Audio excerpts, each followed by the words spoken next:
Welcome back, my noobs. Today we're going to do a little tank maintenance, get back on our fish videos a little bit. And I don't think I've ever actually did a specific video on water changes, so that's what we're going to concentrate on today. I've got several to do, starting with this 120 behind me, the Frontosa tank. I'm going to do about a 25% water change on it. I do that about every 2 weeks. I know a lot of people say every week do a water change, but I think it depends on whether or not you've just got a merely established tank or if you've got a nice seasoned tank like this one that's been running for a long time. And actually, if you have a heavily planted tank, like a couple of my wife's tanks, I'd say once a month is probably good enough. I've got a lot of fish in this one, so I do this one every 2 weeks, every 10 days sometimes. I clean Cascade 1500 there about once a month on it, and I've got another little pump set up over here. It's actually an E-Heim, a small E-Heim. It stopped pumping a good while back, so I actually have a internal pump that I took the innards out of that one. Now I've just got a pump that sucks in here, pushes it through, and then comes back out. $15 fix, and it works just fine as long as you don't let your pump get down in the sand, which I have done here. So I'm going to have to change that pump out because the pump has gotten loud. See if I can clean it out, maybe make it work right. But I've got another pump that I use for doing my tanks that I'm going to put in there in place of it. I'm going to be using a 50-foot Python that I have. If you do not have a Python system, a Python hose system, I highly suggest you get one, even if you only got one tank. If you got a 55-gallon tank or larger, something that you have to use buckets to do your changes with, this is a lifesaver. But if you got multiple tanks like me, you definitely need a Python system to do your water changes with it, because it's quick, it's easy. I'm going to walk you through some of the steps right now while I'm getting set up, getting my hose drug in here from the bathroom, which is not very far away. You can just admire the Frontosas and the suckerfish. He's about 12 inches, working like crazy, 12 inches long. Dolphin. I guess there's 8 or 9 Frontosas in there now. And of course, then we've got Pug, our 1OD that's in here. He's old and he's odd looking, and we love him. Anyway, we'll get started on these water changes. And yes, for my water treatment, I've got AquaSafe Plus here. This is not actually what I use, so I just keep these bottles and I fill them up. I buy my treatment by the gallon, much cheaper, much more economical. In fact, I will leave a link in the bottom showing you where I get mine on Amazon, and I'll also leave a link for the Python if you're interested in it. And I think I'll even leave a third link for the food I buy in bulk, because a lot of people ask me about what I feed all these fish. And anyway, I buy it by like 2.2 pounds at a time, and it lasts a long time. So I keep these little hooks right here. You can pick those up. Pretty cheap. You get you like a 15 pack of those, but they're great. And I just put the hose. I've got a little spot over here with no glass on this side. I just put this down in here like this, click it, and then let me bring you in here. It just comes in here, and this little Python just screws. You have to take this little insert out of your sink, and then this should, in most bathroom sinks anyway, it'll screw onto there like that. And then you got a little valve on the side here. You got a little valve on the side here, and if it's up like that, then that'll siphon down. We'll cut it off, and you fill the tank back up.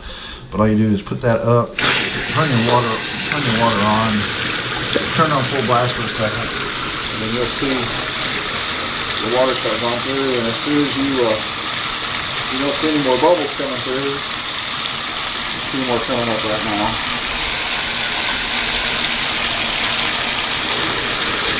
You get those bubbles through like that.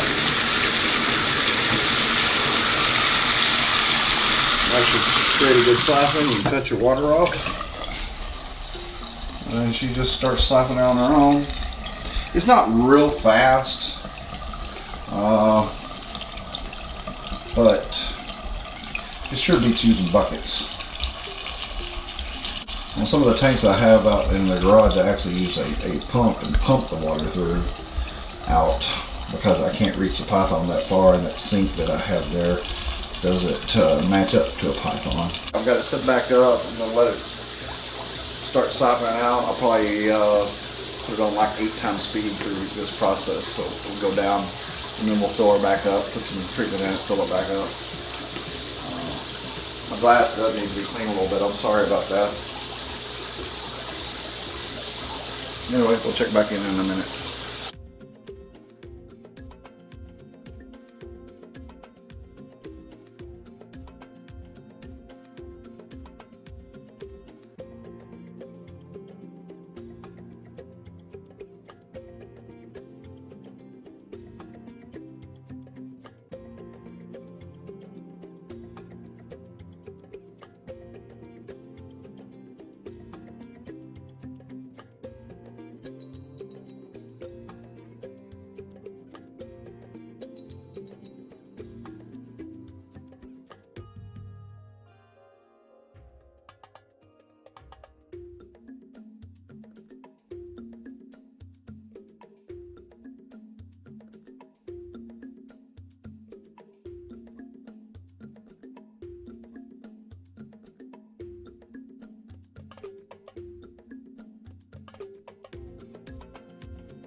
Okay, that looks like about 25%. This is 120 gallons of, I put more of the treatment in there than is recommended because our water is really high in chlorine. So 30, I'm gonna put about enough for 50 gallons, even though it's only about 30. 1, 2, 3, 4.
Okay, now that we're reaching the top, go ahead and cut your water off and open your valve up so it sucks the water back out. That way you won't spill when you bring your hose out.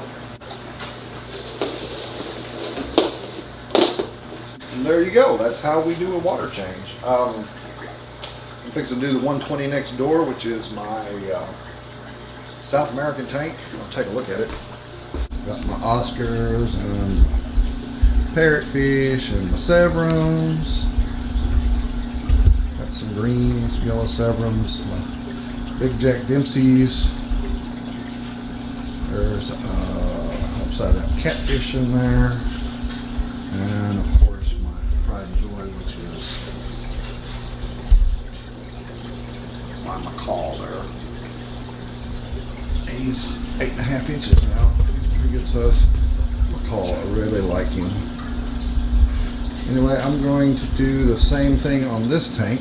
So I don't guess you need to watch another tank just be emptied and filled back up. If you want a python, click the link below. It'll be there. I'll also leave a link for the fish food. So check that out. In the meantime, give us a like, subscribe to our channel, and we'll see you on the next video. New bout.